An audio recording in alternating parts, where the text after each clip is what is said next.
Hi, folks. Welcome to Crisco's Corner. Are you tired of the same old blah, blah, blah, blah from the media? Do you like unfiltered commentary? Would you like to go back to the days when our rights meant something? Well, you've come to the right place. Crisco's Corner. The fight to get back the ideals of our founders will be long and hard. Please support the channel by subscribing. And as always, thank you for your support.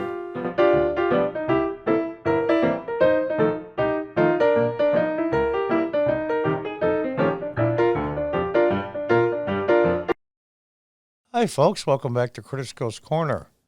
From Just the News. Pretty good website, by the way. Just tells the facts. Imagine that. Arizona sheriff slams Biden's hasty border easing. Cites five-fold spike in illegal immigration. Five-fold, folks, is 5 times. Local resources overwhelmed to point of disaster. Many released immigrants let go with no safety net, Sheriff Dennells warns. And it shows a picture of that county's Republican Party. That's a good picture of President Trump and Melania.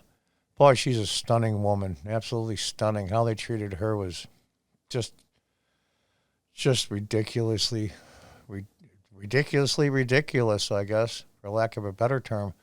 President Donald Trump watched televised election results at Calhoun County Republican headquarters last November. I think that's a cutout, be honest with you, but that's okay. Let's get on with the story.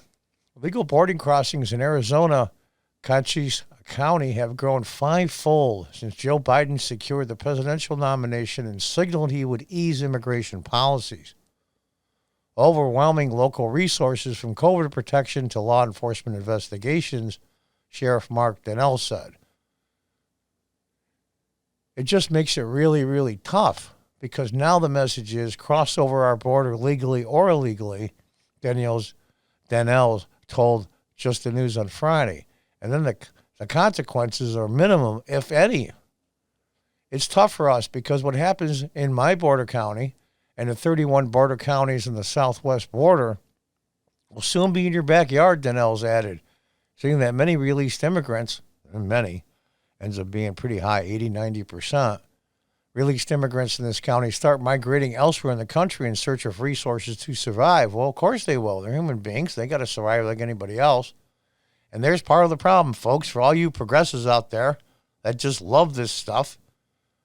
You don't think this through. Your ideology controls your common sense, if you have any.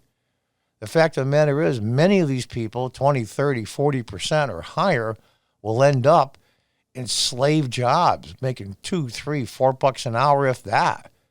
And then most of that will go towards food and shelter. You guys just don't get it. They end up being slaves. And, of course, that's what the big corporations love because that makes cheap products and cheaper prices for us. So you're actually making slave labor, just like the slave labor in China. It's but we're going to have it right here. And we're not going to even talk about the human trafficking that goes on. I'm trying to spell it because I'm being shadow banned, so I'm trying to keep some of the words the algorithm might pick up down. And you know what happens to those people that are human blank? Human starts with a T. You know what happens to them, mostly the girls. It's a miserable life, and most of them don't make it through. When I say make it through, I mean stay alive. It's disgusting and ridiculous. And these policies contribute to that.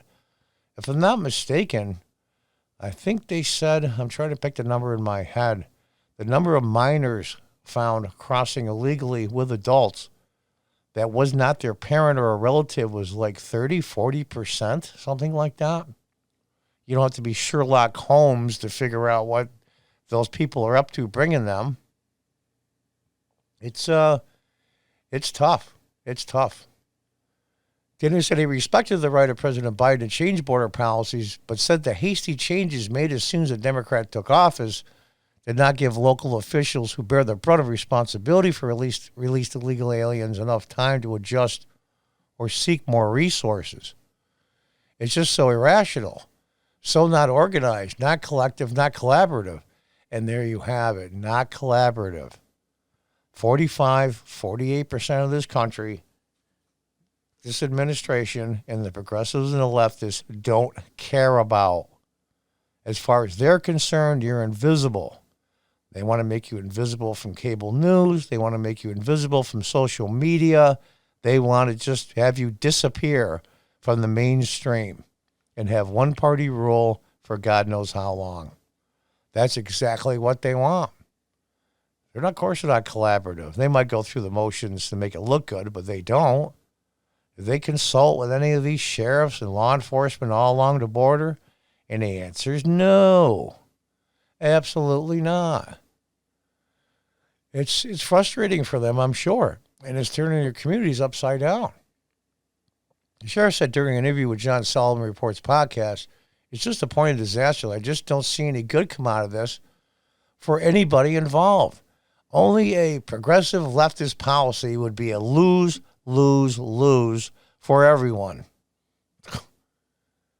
Donnell said some of the most endangered of the new policies are immigrants themselves, who, when released by authorities, often don't have a penny to their name or anyone to turn to. If charities can't reach them, they are vulnerable to dying while migrating by foot in harsh conditions or being lured by criminal elements such as drug cartels and human. You see the word there, so that way maybe my algorithm will get released. They'll process them, give them their paperwork, then they release them, the sheriff said. And they take them up in a small community of about 3,000 or 4,000. That's where we were talking about last night. Then they dropped them off at a Texaco station there. Now they're not giving me vouchers any money. They can't work in this country. And the goal of that is, well, when the bus comes in there, if they have a seat, that they get on the bus, great. Otherwise, they're stranded here with no means. Yeah, what are these people going to do, especially in the smaller towns? Then I was told Just the News that illegal border crossings averaged 300 to 500 a month for some time in Cochise County after President Trump's border wall and other tough on immigration policies took effect. But after Biden was nominated last summer and made clear his intent of immigration policies, illegal border crossings in the county shot up to 1,200 in August and 2,500 in December. That's 5 times, folks. Daniels took issue with media reports and politicians that claim that the Trump border wall doesn't help ease illegal immigration or humanitarian suffering at the border. Oh, it definitely helped, he said, saying data showed it did slow down illegal immigrants and also made citizens in this country feel safer. We notice now that the Mexican government isn't stopping them like they used to before when they made a deal with President Trump. Oh, you guys out there that hated Trump's guts, the actions have consequences. The best measure for me on that is talking to my citizens who live on the border, he said. They'll tell you that fence does work. Yeah, of course it does. Do I feel bad for these people? You bet. You bet. And to be honest with you, we had open immigration for a very long time in this country, all throughout the 1800s. And I believe 1914 open immigration actually stopped. My father's parents were both immigrants from Italy. I have no problem with immigrants at all. I'd even say maybe not open up the borders, but it's similar to what we had in the early 20th century on Ellis Island. But here's the point. We can't have a welfare system. You can't have a welfare system and open immigration. You can't do it. Those two things cannot coexist. They can just not coexist, period. You can't have both. Either you want social programs for your citizens or you want somewhat open borders. Because you had both, it disintegrate the place, not just culturally, but financially. There's no way you could do it. It wouldn't last 2-3 years. It just would be a disaster. You can't have both. And I don't see in the near future social programs going away, so there's only one alternative. This is just common sense and logic. It's not personal. It's not meant to be racist or any other of that crap. Sorry, guys. It's not the case. Walls and border enforcement does work. Every single Western country. I'll tell you what. Try to cross the border illegally into Mexico. And if you're stopped by the Mexican police, you know what happens? You go to jail. You go to jail. All throughout Europe. That's why one of the reasons why England and Great Britain got out of the EU. That universal passport. You can sneak in through countries like Italy and other places, and then you have free reign to go anywhere you want to in Europe. It's a disaster. It's a disaster. Germany's a disaster. Sweden's starting to get overrun, of all places. Probably one of the whitest countries that ever existed. Norway, Scandinavian countries. It's a mess.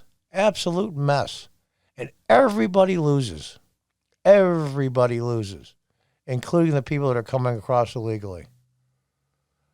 Unbelievable. And now they want to expand it. Just looking for some tough times here, folks, in the next 5, 10, 20 years. We're going to see how it works out. And as usual, in 2022 with the midterms, it's up for the American people to decide again. In stories like this, in facts like this, help people make rational decisions when voting. Not taking Fox off the air, not having little channels and big channels like mine here on YouTube and other social media platforms stifled and censored and shadow banned and ghosted. You have to have the facts out there for people to make an intelligent decision when they go to vote in the midterms. That's all I ever wanted. Was it the old Jack Webb? Just the facts, ma'am. Well, here they are. And we're going to get a lot more in the next few months. Let's hope and pray this thing works out. And until next time, folks, goodbye and good luck.